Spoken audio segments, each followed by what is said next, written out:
ne do të mundohemi me afru mjekun tek qytetari. Ne tani ma do të synojmë që ta digitalizojmë shëndetësinë.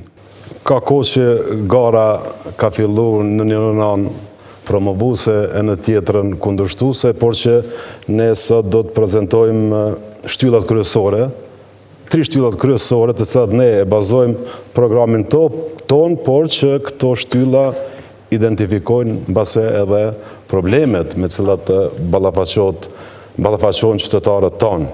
E para është, ne do të tentojmë që të bëjmë një qytet tjetueshëm, të shëndetshëm dhe konkurrent në tregun e dijes. Si mund ta bëjmë një qytet të shëndetshëm? Në radhë të parë, ne do të kthejmë besimin e humbur qytetarëve në institucionet komunale.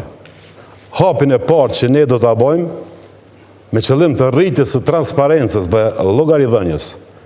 Në muajt e parë do të vendosëm një monitor elektronik në qendër të qytetit, ku është frekuentimi më i madh i qytetarëve, ku do të prezantohen në baza ditore çdo pagesë, çdo shpenzim që bën komuna, në mënyrë që qytetari ta ketë informatën e saktë se çka paguhet, çka furnizohet, kush shërben, dhe përmes kësaj platforme digjitale, ne do të japim mundësi qytetarëve që të kenë çështje dhe të shohin secilin kontratë të lidhur dhe secilin shpenzim të ndodhur. Është në interes të tyre të ndalen të shohin secilin apo... Po realisht kjo ka të bëjë me transparencën, me që komuna Gjilanit rangohet bukur lartë me nivelin e transparencës.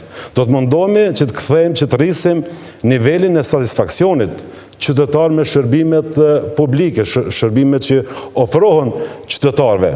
Do të krijojmë një mjedis qëndrueshëm në mjedisin e biznesit, me që tash ekonomit në Gjilan janë në gjendje depresive ekonomike.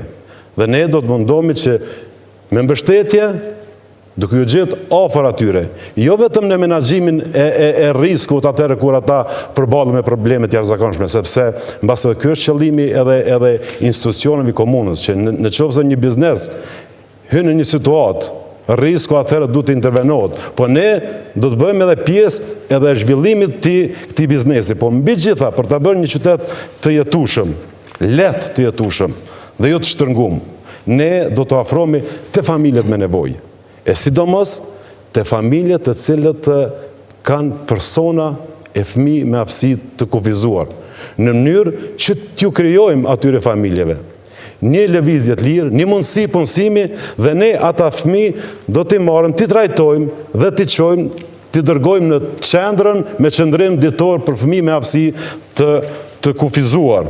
Dhe natyrisht do të rrisim sigurinë qytet përmes ndriçimit publik, patrollimit, një anomali që... Ju duke treguar se çfarë do të bëni, po identifikoni ato që janë probleme aktuale. Po mbase këto probleme aktuale me cilat ne programin ton e kemi zhvilluar mbi gjetjen, mbi ulëmtimet, dhe mbi bazën e kësaj ne kemi ngritën një program me cilën mendojmë që ne do t'i zgjidhim këto probleme. Tek shëndetësia, për shembull, si ta bëjmë një qytet të shëndetshëm. Ne do të mundohemi me afru mjekun tek qytetari. Ne tani ma do të synojmë që ta digitalizojmë shëndetësinë. Ne kemi prezantuar mbase edhe kabinat e telemjekësisë. Ne do të ndërtojmë kabina në pika strategjike, në fshatra, ku qytetari do të ketë mundësi komunikimi drejt për drejt, përmes teleprezencës, për të marrën edhe informacionet, për të konsulta me mjekun dhe për të marrë shërbimet bazë dhe matjet shëndetësore të pacientit. Dhe për të bëni qytet konkurrent në tregun e dijes. Investimi në arsim, që këtu kemi për qëllim base ato që i kemi lënë në vitin 2021, që disa projekte nuk kanë vazhdu, disa janë finalizu, por ne do të synojmë që ato t'i përmbyllim për të vazhdu mandej me reformat në arsim.